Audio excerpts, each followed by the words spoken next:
ಕೆಲವರು ಅವರ ಅಪ್ಪ ಅಮ್ಮನ ಸತ್ತಾಗಲೇ ಸಮಾಧಿ ಕಟ್ಟಲ್ಲ. ಆದರೆ ಇಲ್ಲಿ ಪ್ರಧಾನಿ ನರೇಂದ್ರ ಮೋದಿ ಅವರಿಗೆ ಸಮಾಧಿ ಕಟ್ಟೋಕೆ ಹೊರಟಿದ್ದಾರೆ. ಹೌದು, ಭಾನುವಾರ ಕಾಂಗ್ರೆಸ್ ದೆಹಲಿಯಲ್ಲಿ ದೊಡ್ಡ ಪ್ರತಿಭಟನೆಯನ್ನು ಮಾಡ್ತು ವೋಟ್ ಚೋರಿ ವಿರುದ್ಧ. ಈ ಸಂದರ್ಭದಲ್ಲಿ ಒಂದಷ್ಟು ಜನ ಮೋದಿಗೆ ಸಮಾಧಿ ಕಟ್ಟುತ್ತೇವೆ, ಮೋದಿಯನ್ನು ಸಮಾಧಿ ಮಾಡುತ್ತೇವೆ ಅನ್ನೋ ರೀತಿಯ ಸ್ಲೋಗನ್ಸ್, ಘೋಷಣೆಗಳು ಜೋರಾಗಿ ಕೇಳುವಂತು. 2014ರಲ್ಲಿ ನರೇಂದ್ರ ಮೋದಿ ದೇಶದ ಪ್ರಧಾನಿಯಾದಾಗ ಕಾಂಗ್ರೆಸ್ ತನ್ನ ಇತಿಹಾಸದಲ್ಲೇ ಕೋಮಾಗೆ ಜಾರ್ತು. 44 ಸೀಟು ಕೋಮಾ, ಸಾಯುವ ನಂತರದ ಪ್ರಕ್ರಿಯೆ ಅಲ್ಲ, ಅದಕ್ಕಿಂತ ಮೊದಲಿನ ಪ್ರಕ್ರಿಯೆ ಕೋಮಾ. ಕಾಂಗ್ರೆಸ್ಗೆ ಕೋಮಾಗೆ ಕಳಿಸಿ ಅಧಿಕಾರಕ್ಕೇರಿದಂಥ ವ್ಯಕ್ತಿ ನರೇಂದ್ರ ಮೋದಿ. ನರೇಂದ್ರ ಮೋದಿಯವರು ಕಾಂಗ್ರೆಸ್ಸನ್ನು 3 ಬಾರಿ 2014ರಲ್ಲಿ, 2019ರಲ್ಲಿ, 2024ರಲ್ಲಿ 3 ಲೋಕಸಭಾ ಚುನಾವಣೆಯಲ್ಲಿ ಕಾಂಗ್ರೆಸ್ ಮೈತ್ರಿಕೂಟವನ್ನು ಸೋಲಿಸಿ ಅಧಿಕಾರದ ಗದ್ದುಗೆ ನೇರಿದ್ದಾರೆ. 3ನೇ ಬಾರಿ ಪ್ರಧಾನಿಯಾಗಿದ್ದಾರೆ. ಮೊದಲು ಸಹಜವಾಗಿ ಹೋರಾಟ ಆದಮೇಲೆ ಸೋಲ್ಸೋಕ್ಕಾಗಲಿಲ್ಲ ಅಂದರೆ ಅಪಪ್ರಚಾರ, 3ನೇದು ಹತ್ಯೆ ಅಂತ ಸಹಜವಾಗಿ ಕರೀತಾರೆ. ಬೇರೆ ಕಡೆ ಮೊದಲು ಶತ್ರುವನ್ನು ಸೋಲ್ಸೋಕೆ ಹೋಗ್ತಾರೆ, ನಂತರ ಅಪಪ್ರಚಾರ ಮುಂದಿನ ಹಂತ, ನಂತರದ ಹಂತ ಕೊಲೆ, ಹತ್ಯೆ, ಸಮಾಧಿ, ಈ ಲೆಕ್ಕಾಚಾರ ಸಹಜವಾದಂಥ ಚರ್ಚೆ. ನಿಮ್ಗೆ ಗೊತ್ತಿಲ್ಲ, 2014 ಕಾಂಗ್ರೆಸ್ ಸೋತಾಗ, UPA 2 ಹೀನಾಯವಾಗಿ ಸೋತಾಗ, ನರೇಂದ್ರ ಮೋದಿ ಪ್ರಧಾನಿ ಆದಾಗ ಇಡೀ ದೇಶದಲ್ಲಿ ಒಂದು 13 ಕಡೆ ಕಾಂಗ್ರೆಸ್ ಅಧಿಕಾರದಲ್ಲಿತ್ತು. 13 ರಾಜ್ಯಗಳಲ್ಲಿ ಕಾಂಗ್ರೆಸ್ ಮತ್ತು ಕಾಂಗ್ರೆಸ್ ಮೈತ್ರಿಕೂಟ. ಪ್ರಸ್ತುತವಾಗಿ ಇಡೀ ದೇಶದಲ್ಲಿ ಕಾಂಗ್ರೆಸ್ ಮತ್ತು ಕಾಂಗ್ರೆಸ್ ಮೈತ್ರಿಕೂಟ ಅಧಿಕಾರದಲ್ಲಿರೋದು ಕಾಂಗ್ರೆಸ್ 3 ರಾಜ್ಯ: ಕರ್ನಾಟಕ, ತೆಲಂಗಾಣ, ಹಿಮಾಚಲ ಪ್ರದೇಶ. ಅದರ ಮೈತ್ರಿಕೂಟ ಅಂತ ಬಂದಾಗ ತಮಿಳುನಾಡು, ಜಾರ್ಖಂಡು, ವೆಸ್ಟ್ ಬೆಂಗಾಲು, ಜಮ್ಮು ಕಾಶ್ಮೀರ 7 ಕಡೆ ಅಧಿಕಾರ ಇರೋದು. ಕಾಂಗ್ರೆಸ್ 3 ರಾಜ್ಯಗಳು. ಅವತ್ತು 9 ಕಡೆ ಅಧಿಕಾರದಲ್ಲಿತ್ತು 2014ರಲ್ಲಿ.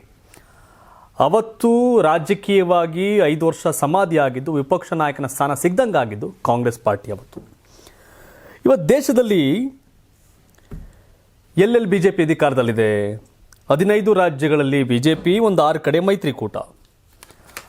ಅರುಣಾಚಲ ಪ್ರದೇಶ BJP, ಅಸ್ಸಾಮಲ್ಲಿ, ಛತ್ತೀಸ್ಗಢ, ಗೋವಾ, ಗುಜರಾತ್, ಹರಿಯಾಣ, ಮಧ್ಯಪ್ರದೇಶ, ಮಹಾರಾಷ್ಟ್ರ, ಮಣಿಪುರ, ಒಡಿಶಾ, ರಾಜಸ್ಥಾನ, ತ್ರಿಪುರ, ಉತ್ತರಾಖಂಡ, ಉತ್ತರ ಪ್ರದೇಶ, ದೆಹಲಿ BJP ಸ್ವಂತ ಬಲದ ಮೇಲೆ ಅಧಿಕಾರದಲ್ಲಿದೆ. ಇನ್ನು ಪುದುಚೇರಿ, ಸಿಕ್ಕಿಂ, ನಾಗಾಲ್ಯಾಂಡ್, ಮೇಘಾಲಯ, ಬಿಹಾರ, ಆಂಧ್ರ ಪ್ರದೇಶದಲ್ಲಿ BJP ಮೈತ್ರಿಕೂಟ ಅಧಿಕಾರದಲ್ಲಿದೆ. 15 BJP, 6 ಮೈತ್ರಿಕೂಟ ಸೇರಿ 21 ಕಡೆ. ಇನ್ನು ಆಪ್ ಪಂಜಾಬಲ್ಲಿ, ಮಿಜೋರಾಮಲ್ಲಿ JPM, ಕೇರಳದಲ್ಲಿ LDF ಅಧಿಕಾರದಲ್ಲಿದೆ. ನರೇಂದ್ರ ಮೋದಿಯನ್ನು ಸೋಲಿಸೋಕೊಬ್ಬ ನಾಯಕ ಬೇಕು. ಕಾಂಗ್ರೆಸ್ಗೆ ನಾಯಕರ ಕೊರತೆ ಇದೆ. ನರೇಂದ್ರ ಮೋದಿ ಸ್ಟ್ರಾಂಗ್ ಅಲ್ಲ, ಅಪೋಸಿಷನ್ ವೀಕ್. ತಾನೇ ಲೋಕಸಭೆ ಚುನಾವಣೆಯಲ್ಲಿ ಸೋಲುವಂಥ ರಾಹುಲ್ ಗಾಂಧಿ, ಈಗ ಮಲ್ಲಿಕಾರ್ಜುನ್ ಖರ್ಗೆ ಅವರು AICC ಅಧ್ಯಕ್ಷರು, ಅವರು ಕೂಡ ಲೋಕಸಭೆ ಚುನಾವಣೆಯಲ್ಲಿ ಸೋತಿದ್ದಾರೆ. ನರೇಂದ್ರ ಮೋದಿ ಸೂಪರ್ ಸ್ಟಾರ್ ಅಲ್ಲ, ನರೇಂದ್ರ ಮೋದಿ ಸ್ಟ್ರಾಂಗ್ ಅಲ್ಲ, ಅಪೋಸಿಷನ್ ವೀಕ್. ನಾರ್ತ್ ಈಸ್ಟಲ್ಲಿ 2014 ಸನ್ನಿವೇಶದಲ್ಲಿ ಒಂದಷ್ಟು ಕಡೆ ಕಾಂಗ್ರೆಸ್ ಅಧಿಕಾರದಲ್ಲಿತ್ತು. ಎಲ್ಲೆಲ್ಲಿ?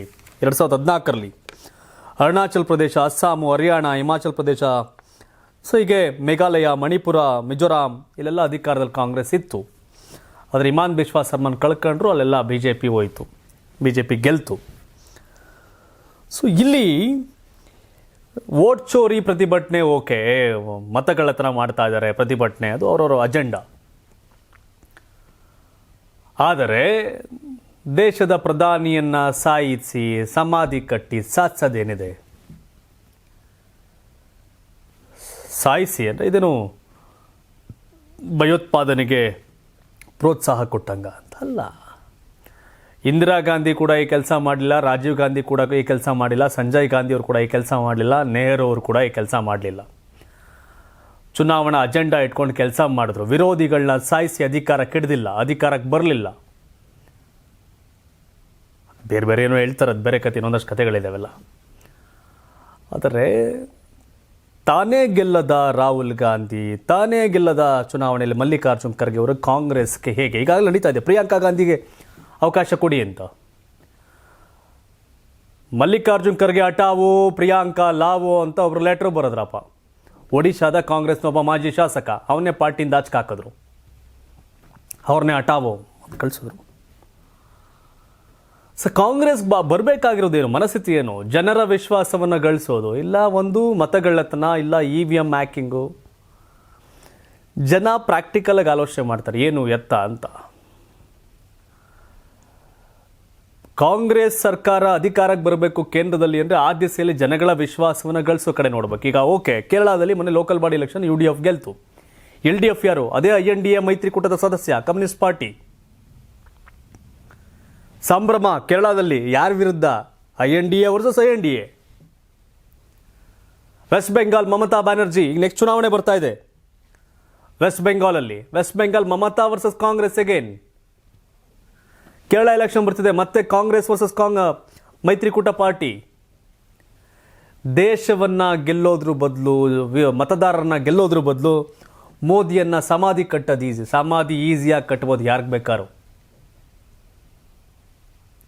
ಆದರೆ ನಾನು ಆಗಲೇ ಹೇಳಿದೆ, 2014ರಲ್ಲಿ 13 ರಾಜ್ಯದಲ್ಲಿ ಅಧಿಕಾರದಲ್ಲಿದ್ದಂಥ ಕಾಂಗ್ರೆಸ್ಗೆ ಸಮಾಧಿ ಕಟ್ಟಿದ್ರಾಗ ಕೋಮಕ್ಕೆ ಕಳಿಸೋರು ನರೇಂದ್ರ ಮೋದಿ. ಈಗ ಅಧಿಕಾರದಲ್ಲಿರೋದೇ ಕಾಂಗ್ರೆಸ್ 3 ಕಡೆ. ನಾನು ಬೆಳಿಬೇಕು ಅಂದರೆ ಬೆಳಿತೀನಿ, ಇನ್ನೊಬ್ರು ಸಮಾಧಿ ಕಟ್ಟಬೇಕು ಅಂತಾರೆ, ನಮ್ಮದೇ ಫಸ್ಟ್ ಸಮಾಧಿ ಆಗಿರುತ್ತೆ. ಕಾಂಗ್ರೆಸ್ ನಾಯಕರು ತನ್ನ ಪಕ್ಷವನ್ನು ಬೆಳವಣಿಗೆ ದೃಷ್ಟಿಯಿಂದ, ಗೆಲ್ಲೋ ದೃಷ್ಟಿಯಿಂದ ಯಾವುದೇ ಲೆಕ್ಕಾಚಾರಗಳು ಇಟ್ಕೊಳ್ಳದೆ ಕೇವಲ ನರೇಂದ್ರ ಮೋದಿಗೆ ಸಮಾಧಿ ಕಟ್ಟದ್ರಲ್ಲೇ ಓಟ್ರೆ, ಸೊ ಆ ಥರ ಹೇಳಿಕೆ ಬಂದಾಗ ಎಸ್ ಕ್ಷಮೆ ಯಾಚನೆ. ಅಯ್ಯೋ, ನರೇಂದ್ರ ಮೋದಿಯನ್ನು ಸಾಯಿಸೋದೇನಿದೆ ಕಾಂಗ್ರೆಸ್ಗೆ? ಆ ರೀತಿಯ ಘೋಷಣೆ ಬಂದಾಗ ಎಸ್ ಇದು ತಪ್ಪು, ಇದು ಸರಿ ಇಲ್ಲ ಅಂತ ಒಂದು ಖಂಡಿಸೋ ಕೆಲಸ ಕೂಡ ಕಾಂಗ್ರೆಸ್ಸಲ್ಲಿ ಆಗಲಿಲ್ಲ. ಅವನು ಟೀ ಮಾರನು ಅಂದರು, ಅದೇ ಟ್ರೆಂಡ್ ಆಯಿತು. ವಿರೋಧಿಯ ತಪ್ಪುಗಳನ್ನು, ವಿರೋಧಿಯ ಭ್ರಷ್ಟಾಚಾರವನ್ನು ಬಯಲಿಗೆ ಎಳೆದು ಅಧಿಕಾರಕ್ಕೆ ಬರೋದ್ರಲ್ಲಿ ಅರ್ಥ ಇದೆ. ಅವನು ಚಡ್ಡಿ ಹಾಕ್ತಾನೆ, ಅವನು ಟೀಮ್ ಮಾರ್ತಾನೆ, ಅವನು ಸಮಾಧಿ ಕಟ್ತೀವಿ. ಇಡೀ ಪ್ರಜಾಪ್ರಭುತ್ವ ವ್ಯವಸ್ಥೆಯಲ್ಲಿ ಬಾಬಾ ಸಾಹೇಬ್ ಅಂಬೇಡ್ಕರ್ ಅವರ ಸಂವಿಧಾನವನ್ನು ಒಪ್ಪಿದ, ಪಾಲಿಸುತ್ತಿರುವ ನಮ್ಮ ದೇಶದಲ್ಲಿ ಕೈಲಿ ಯಾವಾಗಲೂ ಸಂವಿಧಾನ ಪೀಠಿಕೆಯನ್ನು ಇಟ್ಕೊಂಡು ಭಾಷಣ ಮಾಡೋ ಕಾಂಗ್ರೆಸ್ ಅವರು ನರೇಂದ್ರ ಮೋದಿ ಸಮಾಧಿ ಕಟ್ಟಿ ಸಾಧಿಸೋದೇನು? ಸಂವಿಧಾನ ಕೆಲ್ ಬಂತು ಬೆಲೆ? ಗೂಂಡಾ ರಾಜ್ಯನ, ಗೂಂಡಾ ದೇಶನ ಇದು? ಕಾಂಗ್ರೆಸ್ ಕನಿಷ್ಠ ನಾಯಕರು ಆ ಹೇಳಿಕೆಯನ್ನು ಖಂಡಿಸೋ ಕೆಲಸವನ್ನಾರ ಮಾಡಬೇಕಾಗಿತ್ತು. ಇವರು ಕೂಗಿದ್ರು ಅಂದ ತಕ್ಷಣ ಒಬ್ಬರು ನರೇಂದ್ರ ಮೋದಿ ಹೊಡಿಯೋಕ್ಕಲ್ಲೇನು ಊರೆಲ್ಲ ಗ್ರಾಮ ಪಂಚಾಯತ್ ಮೆಂಬರ್ ಕೆಟ್ಟೋಗ್ಬಿಟ್ರೆ ಅಲ್ಲಿ? ಸಾಧ್ಯ ಇಲ್ಲ, ಸಾಧ್ಯ ಇಲ್ಲ. ಆದರೆ ಮನಸ್ಥಿತಿ ಹೇಗಿದೆ? ಆ ರೀತಿಯ ಮನಸ್ಥಿತಿಗೆ ಎಲ್ಲಿ ಆ ಜಾಗ ಸಿಗುತ್ತಲ್ಲ, ಆ ಜಾಗ ಹಾಳಾಗುತ್ತೆ. ಬಡಿ ಸಂಘರ್ಷಕ್ಕೆ ನಾಂದಿ ಆಡೋದಾದರೆ ದೇಶ ನೇಪಾಳ ಥರ ಆಗುತ್ತೆ, ದೇಶ ಬಾಂಗ್ಲಾ ಥರ ಆಗುತ್ತೆ. ನೇಪಾಳ ಯಾಕಂಗಾಯಿತು, ಬಾಂಗ್ಲಾ ಯಾಕಂಗಾಯಿತು? ಅದರ ಕನಿಷ್ಠ ಪರಿಜ್ಞಾನ ಇರಬೇಕಾಗಿತ್ತು ಕಾಂಗ್ರೆಸ್ ನಾಯಕರಿಗೆ. ನರೇಂದ್ರ ಮೋದಿ ವಿರುದ್ಧ ಚುನಾವಣೆ ಗೆದ್ದರೆ ಆ ಗೆಲುವು. ನರೇಂದ್ರ ಮೋದಿಯನ್ನು ಸಾಯಿಸಿದ ತಕ್ಷಣ ತಗೊಬಂದು ರಾಹುಲ್ ಗಾಂಧಿ ಪ್ರಧಾನಿ ಮಾಡ್ತಾರೇನೋ? ಇದು ರಾಜ್ಯದ ಕಾಲದ ಆಡಳಿತನ? ಒಬ್ಬ ರಾಜ ಮತ್ತೊಬ್ಬ ರಾಜರನ್ನು ಸಂಹಾರ ಮಾಡಿ ಅವನು ಮತ್ತೆ ಪಟ್ಟಾಭಿಷೇಕ ಮಾಡ್ಕೊತಿದ್ದ. ಪ್ರಜಾಪ್ರಭುತ್ವ ವ್ಯವಸ್ಥೆ ಇದು. ಯಾರೋ ಒಬ್ಬ ಆಡಳಿತದಲ್ಲಿರ್ತಕ್ಕಂಥ ವ್ಯಕ್ತಿ CM PM ಸತ್ತಾಗ ಆಯಾ ಪಾರ್ಟಿಯವ್ರು ಬಂದು ಪ್ರಧಾನಿ ಆಗ್ತಾರೆ, CM ಆಗ್ತಾರೆ. ನರೇಂದ್ರ ಮೋದಿ ಸಮಾಧಿ ಅಂದರೆ ಜನರ ಮನಸ್ಸನ್ನು, ಮತದಾರರ ಮನಸ್ಸನ್ನು ಗೆಲ್ಲದೆ ನರೇಂದ್ರ ಮೋದಿಯನ್ನು ಸಮಾಧಿ ಕಟ್ಟೆ ನಾವು ಅಧಿಕಾರಕ್ಕೆ ಬರ್ತೀವಿ ಅಂತಿದ್ರೆ ಭ್ರಮೆ ಅದು. ಕಾಂಗ್ರೆಸ್ ನಾಯಕರು ಯಾರೋ ಒಂದಷ್ಟು ಜನ ಕೊಡೋ ಹೇಳಿಕೆಗಳಿಗೆ ಧಿಕ್ಕಾರ ಹೇಳದೆ ಅದಕ್ಕೆ ಮೌನವಾಗಿದ್ದರೆ ಜನ ಯೋಚನೆ ಮಾಡ್ತಿರ್ತಾರೆ, ಇವ್ರಿಗೇನು ತಲೆಕೆಟ್ಟಾಯ್ತಾ ಇವ್ರಿಗೆ ಅಂತ. ಸೊ ಹಾಗಾಗಿ ಈ ಬೆಳವಣಿಗೆ ಒಳ್ಳೆಯ ಬೆಳವಣಿಗೆ ಅಲ್ಲ. ದೇಶದ ಹಾಲಿ ಪ್ರಧಾನಿಯ ಸಮಾಧಿಯ ಮೇಲೆ ಅಧಿಕಾರಕ್ಕೇರುವ ಕನಸನ್ನು ಕಾಣ್ತಾ ಇದ್ರೆ, ಅದನ್ನು ಟೀಕಿಸಿದರೆ, ಅದನ್ನು ಖಂಡಿಸಿದರೆ ಇಲ್ಲ ಎಸಪ್ಪ ರಾಹುಲ್ ಗಾಂಧಿ ಗುಡ್, ಅದನ್ನು ಹಂಗೆ ಇದ್ರೆ ಆ ಸಮಾಧಿ ಮೇಲೆ ನಾವು ಅಧಿಕಾರಕ್ಕೆ ಬರ್ತೀವಿ ಅಂತ ಏನಾರು ಬಯಸಿದ್ರೆ ಅಂತ ಅರ್ಥ, ಬಯಸ್ತಾ ಇದ್ರೆ ಅದನ್ನು ಜನ ಒಪ್ಪಲ್ಲ. ರಾಜ ಮಹಾರಾಜರ ಕಾಲದ ರೀತಿ ಯಾರನ್ನೋ ಸಂಹಾರ ಮಾಡಿ ಮತ್ತೊಬ್ಬರು ಯಾರು ವಿಜೃಂಭಿಸುವ ಅಧಿಕಾರಕ್ಕಿರುವ ಇಲ್ಲ. ಇದು ಬಾಬಾ ಸಾಹೇಬರು ಬರೆದಂಥ ಸಂವಿಧಾನದಲ್ಲಿ ಅದಕ್ಕೆ ಅವಕಾಶ ಇಲ್ಲ.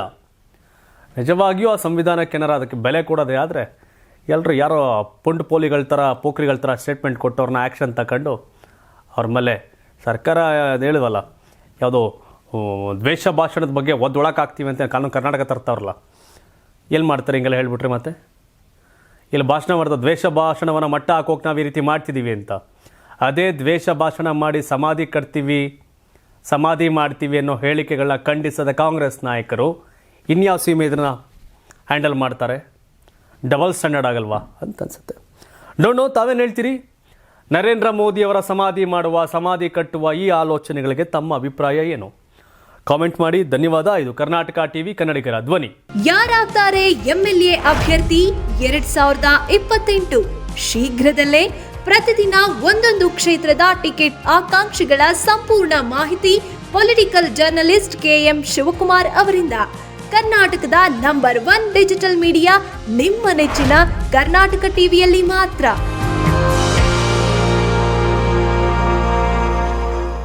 ನೀವು ಸಣ್ಣ ಆಗ್ಬೇಕಲ್ವಾ? ಅದು ಒಂದು ಉತ್ತಮ ಆಹಾರದಿಂದ ಸಣ್ಣ ಆಗ್ಬೇಕಲ್ವಾ? ಪ್ರತಿದಿನ ನಮ್ಮ ಜೀನಿ ಸ್ಲಿಮ್ ನ ಯೂಸ್ ಮಾಡಿ ಯಾವುದೇ ಸೈಡ್ ಎಫೆಕ್ಟ್ ಇಲ್ದಂಗೆ ನೀವು ಸಣ್ಣ ಆಗ್ತೀರಾ.